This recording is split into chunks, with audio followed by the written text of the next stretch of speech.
Here's my question. Have we forgotten how to watch sports when we're not a championship contender? I haven't, if I'm speaking for myself. I don't think you have. But larger us and we, have we? Because maybe this is the continuation of the conversation we started yesterday. You are hell-bent on telling me that Steph, Clay, and Dre forever and hashtags and loyalty, and they can still do it. There's a lot of gas left in the tank, I believe. And I will not outwardly or firmly, I'll do everything outwardly, it has to be. I will not. You better be doing it firmly, too. I will not firmly disagree with you. I am open to that. I don't know how this is all going to go, and my optimistic nature will not allow me to poo-poo things. I'm just not a poo-pooer, FP. I know you're not. I'm not. That's not me. I've heard that about you, and I've seen it and witnessed it here. Yesterday, you were on the borderline of, you were just one poo. You weren't two poos. Yeah. You were just one poo yesterday. Listen. You were one poo deep yesterday. But I'm going to stay open to seeing where it goes, but I can also tell you what I think is likely to happen. Or what you think, because you get paid for your opinion, yes. What I think is going to happen. But here's what I can add to that. Just me talking here, I'm okay with that. I don't need championship or I'm out. Oh, my God. I've said this all Niner season. I hate championship or bust. It's the stupidest motto alive. Stupidest motto in sports. Championship or bust. Who the hell are you? Was it Giannis that said? It was. It was one of my favorite quotes ever. It was. Based on championship or bust, every player that never won a championship had a horrible career. Charles Barkley? Terrible. Patrick Ewing? Dan Marino? Reggie Miller? Horrible. Terrible careers. They never won a championship. Ernie Banks? I don't get that mentality. Of course not. If that's how you judge a season, if your team wins a championship and they don't, it's a bust, it's a bad season, then you're the most entitled sports fan in the history of sports. Say that period. Again. Say it again. You're the most entitled sports fan in the history of sports. And in my opinion, you're watching for all the wrong reasons. And I would like, what if I also asked you this? If that's how you feel, why'd you watch last night? Why do you watch any game until the end?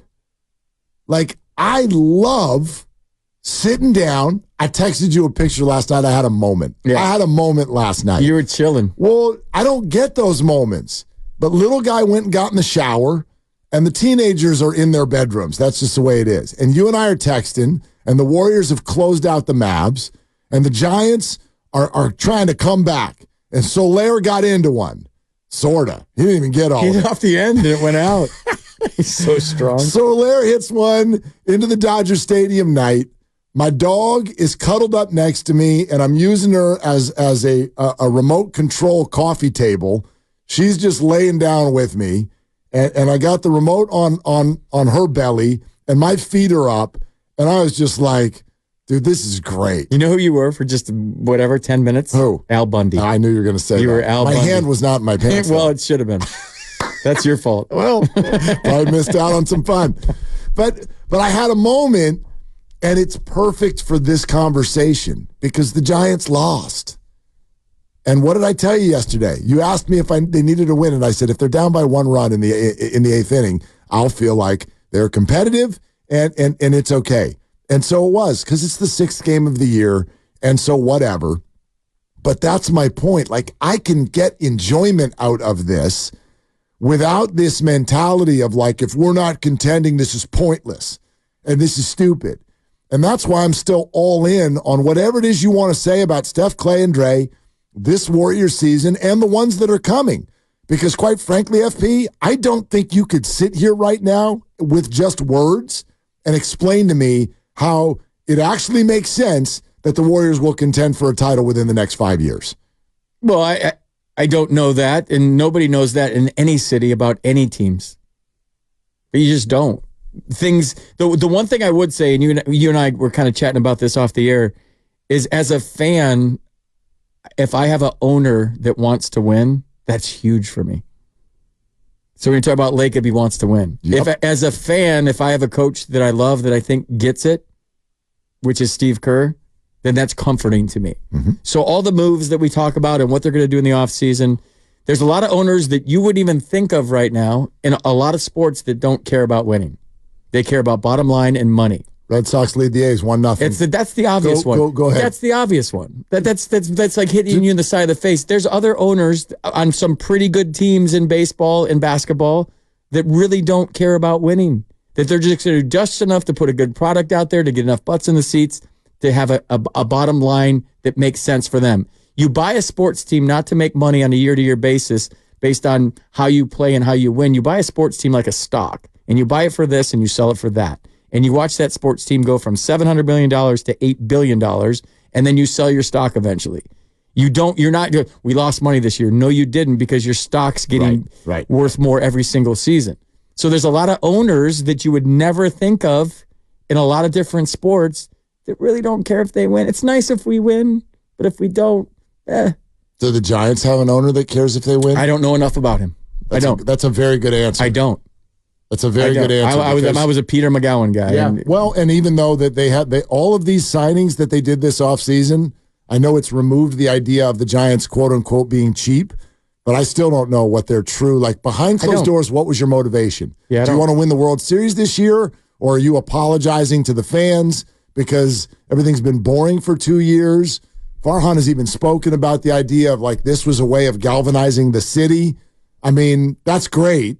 But that just means you want attendance. But my point, back to your point about I can't tell you the Warriors aren't going to win in the next 5 years. I don't know that, because you have a owner that wants to win, and that for me is super comforting. That's a fair answer. It's a fair answer. He refuses to lose, and he's going to do whatever he can to win. And he doesn't care about writing checks. And I know there's all of the I hate getting into the contracts and what they can afford, what they can't afford. There's a way to do things.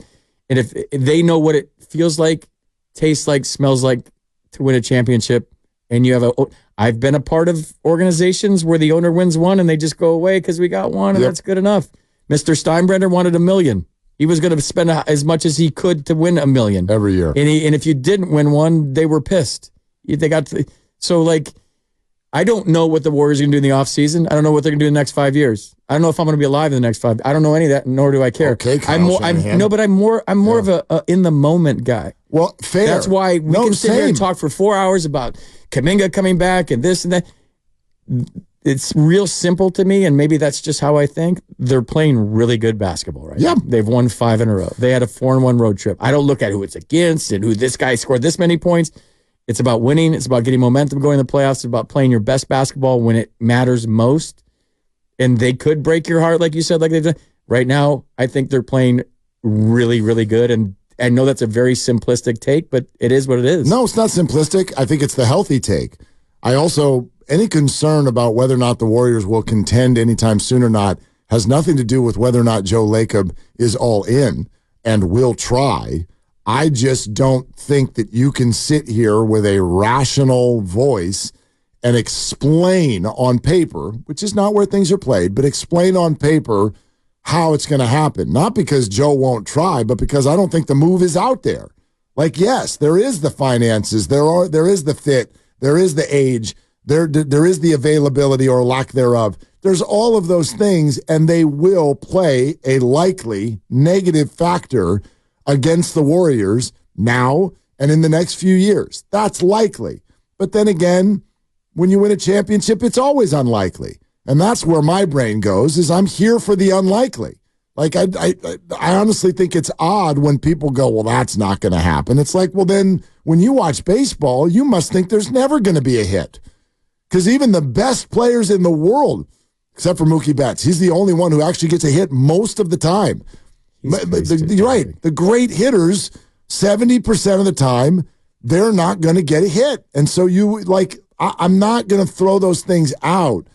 I'm just saying, that maybe our points are closer to one another than we realize. I think it's the same. You like to watch your games compartmentalized here just for the game itself on that night. I love it. And if you get surprised by a run in a championship, that's even better. I am a morning person. I wake up ready to roll. I do the food. I do the get the kids. I do the work, all so that we can get to 7 o'clock. That's all I want in life. Get dinner in your belly. Get the people you love, sit them on the couch, and let's watch the game. I love that. Sometimes winning complicates things, doesn't it? I want to ask Steve. Steve was part of the Bulls run too, so he probably saw how Chicago Bulls fans change. Oh God, right? From just being like, oh, we got Michael Jordan, he's really good, to now like we win every year and we expect it every year. But like it's super cool. Like in 2010, I was doing a radio show. And the Giants had lost 9 out of 10 in July, and fans were calling for 2 weeks saying, fire Bruce Bochy. Mm-hmm. The last ring that I was a part of, part of the organization, they started the year 19-31, and everybody wanted everybody fired and released. So I don't expect championships. I love to be surprised by them like we were in 2010, like I was in 2019.